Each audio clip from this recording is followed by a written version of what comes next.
So, and that's right, Dave. Yeah, well.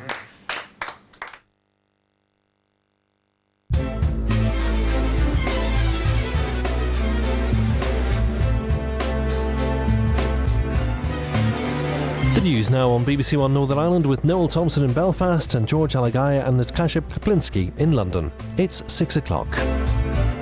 At 6 o'clock, the election watchdog says it's prepared to force parties to open their books to get the truth in the loans for peerages row. Downing Street under pressure. Now Scotland Yard says it can't rule out investigating corruption. Also tonight, an ordinary shopping trip and then Jeshma was dead. The Latvian who raped and killed her gets life. No evidence of bullying in the deep-cut inquiry into the death of 4 recruits, but there was abuse at the barracks. Cancer charities accuse the government of dragging its heels in a bowel cancer screening programme, putting thousands of lives at risk.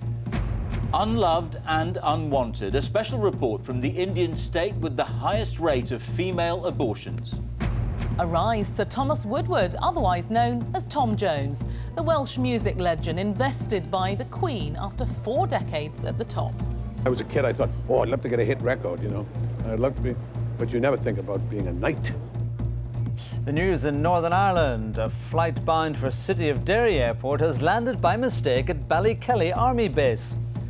And the government's accused of wasting money on schemes to improve the 3 Rs.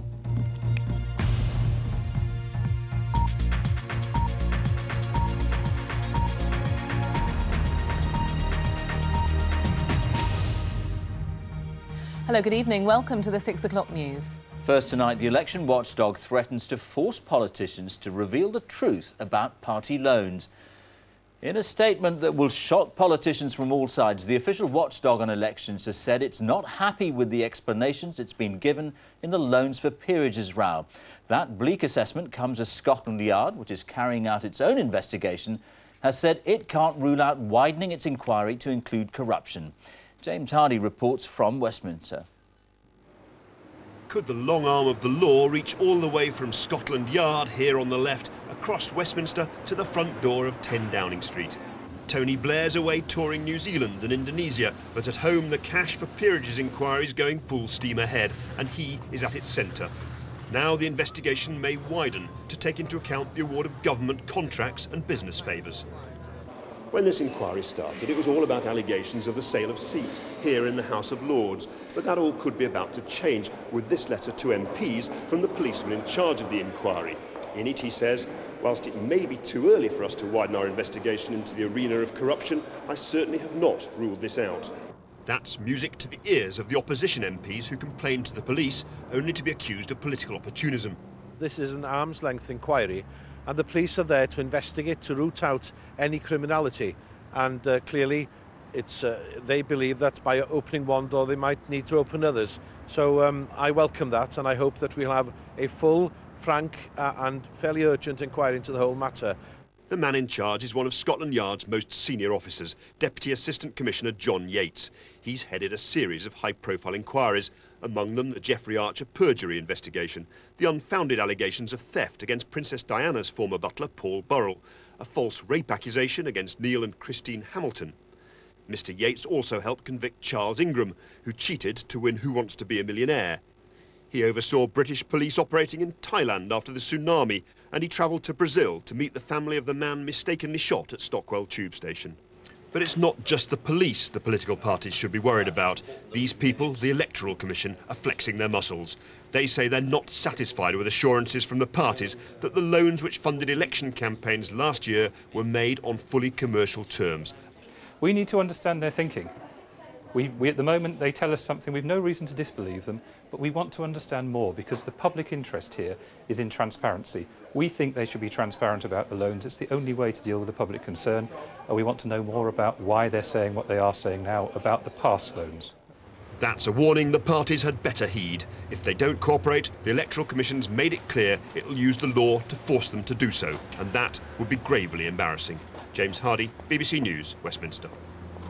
And our political editor Nick Robinson is travelling with the Prime Minister and he's in Jakarta now. Nick, who should be most worried about this move from the Electoral Commission? I think all politicians should be worried, because this is a watchdog baring its teeth for the very first time, saying to all the political parties, we're not going to take your word for it. Simply because you tell us that a loan is a loan and not really secretly a gift, we don't necessarily believe you. We want the proof, and if you don't provide us with the proof, we have the powers to get it.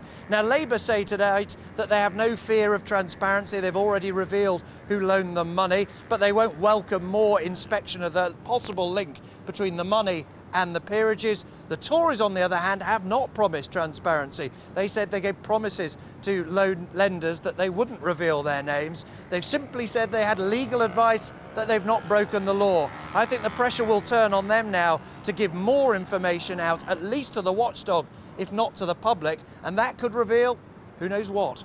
Now, Nick, you're with the Prime Minister. How worried is he about the Scotland Yard investigation? I don't sense nervousness amongst the Downing Street party here travelling. I do sense a slight degree of surprise, though. This use of the word corruption in a letter from the Metropolitan Police came as news to everybody travelling on this trip, and of course it's bound to create a degree of nervousness. Let's be honest, George, commentators like me, everyone, we giggled a little bit when the police investigation was announced. We said, look, they've got to be seen to be doing this because they've had a letter from an MP, but it was a politically motivated complaint from the nationalist parties and we dismissed it. Well, the police are certainly going out of their way to look as though they're doing a serious inquiry. Without knowing exactly what they're doing, though, we can't yet tell whether it's about appearances, going through the motions, if you like, or whether they really believe there's a proper investigation to be done. But if I were a treasurer of a political party tonight, or a leader of one, I might just sleep a little bit more nervously, a little bit more fitfully. Nick, thank you.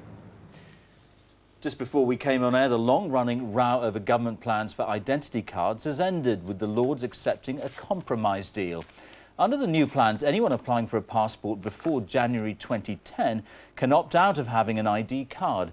It follows months of wrangling between the Lords and the Commons. 17-year-old Jeshma Raitata dreamed of becoming a singer and an actress. Instead, her life ended in a vicious sex attack. Her killer was a Latvian man who had convictions for sexual assault in his home country. Today, Viktors Dombrovskis was sentenced to 3 life sentences. As Denise Mahoney reports, Jeshma's parents want to know how a convicted rapist could get into this country. Filmed behind bars in Latvia before his trial, this is Viktors Dombrovskis, the migrant worker guilty of the murder of a London teenager. Jeshma Raitata, his victim, was a popular and gifted A-level student. She played clarinet and piano and planned to take a music degree. At lunchtime on May the 16th last year, she was filmed by CCTV cameras enjoying a shopping trip. But around 3 o'clock that day, just after she got off the bus and was walking along this path in Sudbury Hill in West London, Jeshma was attacked. Hiding in the bushes, armed with a knife, was Viktors Dombrovskis. He strangled Jeshma until she was unconscious and raped her. Then he stabbed her and fled. Her body lay undiscovered for 8 days. Sentencing Dombrovskis here at the Old Bailey, the Recorder of London, Judge Peter Beaumont, said, "You killed her so you could get away, and you very nearly did." He went on, "For behaviour as appalling as that, there is only one sentence, a life sentence, from which you will never be released." The court heard how Dombrovskis, seen here at the front of the queue, was caught on security cameras at Victoria Coach Station buying a one-way ticket to Latvia, and how, at his lodgings, police had found his jacket and inside it 2 necklaces belonging to Jeshma, but he refused to admit to her murder. The evidence recovered from the crime scene showed that it was 1 in a billion chance that it was not him. He has never accounted for any of the forensic evidence. He's never shown any remorse. His offending history is very bad, and he's never shown any remorse for those previous offences either. Those offences included 2 rape convictions in Latvia. Jeshma's family are angry he was ever allowed into the UK. He had spent some time in prison in his own country for the rape of 2 women, yet he was easily allowed into this country. We have to ask how and why this came about. Nearly a year after Jeshma's death, the Home Office says more cooperation is needed between EU states, so dangerous criminals are monitored. But it says since joining the EU, Latvian nationals are free to come to the UK, and a criminal record doesn't automatically bar entry. Denise Mahoney, BBC News at the Old Bailey. The latest investigation into the deaths of 4 young recruits at the Deep-Cut Army barracks has rejected calls for a public inquiry. But the report says there was evidence of foul abuse at the base. It wants the Army to appoint an independent figure to whom recruits could take their complaints. Private Sean Benton was 20. He was found dead in 1995 with 5 bullet wounds to the chest. Later that year, Private Cheryl James, aged 18, died from a single gunshot wound to the head.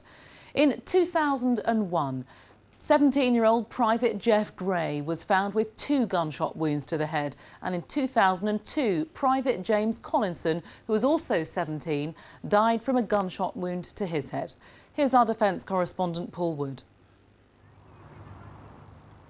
What didn't happen at Deep-Cut is the focus of today's report as much as what did. Nicholas Blake says the 4 soldiers were not bullied to death. There's no evidence of murder, he says. No need for a public inquiry.